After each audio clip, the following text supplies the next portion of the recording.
ফুলবাড়ি গ্রাম পঞ্চায়েতে শিশু কল্যাণে নজির 295 পরিবারে পানীয় জলের ফিল্টার বিতরণ।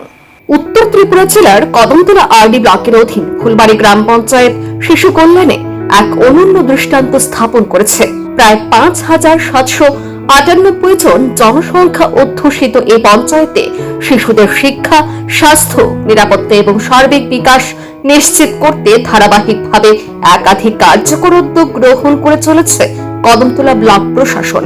এই উদ্যোগগুলির ধারাবাহিকতায় বৃহস্পতিবার এক বিশেষ অনুষ্ঠানের মাধ্যমে পঞ্চায়েত এলাকার 295 জন উপভোক্তার হাতে বিশুদ্ধ পানীয় জল নিশ্চিত করতে জলের ফিল্টার তুলে দেওয়া হয়।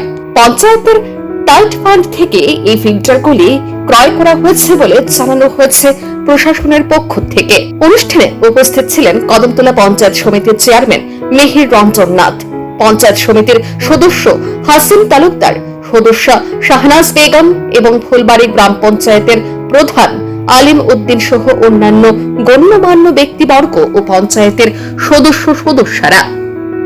অনুষ্ঠানে বক্তব্য রাখতে গিয়ে চেয়ারম্যান মিহির রঞ্জন নাথ জানান, শিশুদের সুস্বাস্থ্য নিশ্চিত করতে বিশুদ্ধ পানীয় জলের বিকল্প নেই। সেই লক্ষ্যে পঞ্চায়েতের টাইট ফান্ড থেকে মোট 295টি জলের ফিল্টার ক্রয় করে তা উপভোক্তাদের মধ্যে বিতরণ করা হয়েছে। ভবিষ্যতেও এই ধরনের জনমুখী উদ্যোগ অব্যাহত থাকবে।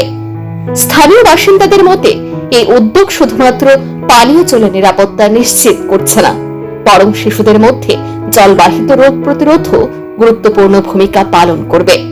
বিশেষ করে গ্রামীণ এলাকার যেখানে বিশুদ্ধ পানীয় জলের অভাব একটি বড় সমস্যা, সেখানে এই পদক্ষেপকে অত্যন্ত তাৎপর্যপূর্ণ বলে মনে করছেন এলাকাবাসী।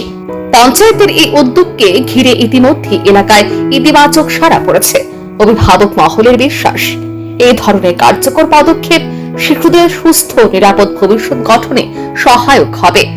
সব মিলিয়ে ফুলবাড়ি গ্রাম পঞ্চায়েতের এই উদ্যোগ গ্রামীণ উন্নয়ন ও শিশু কল্যাণে এক উজ্জ্বল উদাহরণ হিসেবে উঠে এসেছে, যা অন্যান্য পঞ্চায়েতের কাছেও অনুপ্রেরণা হয়ে উঠতে পারে।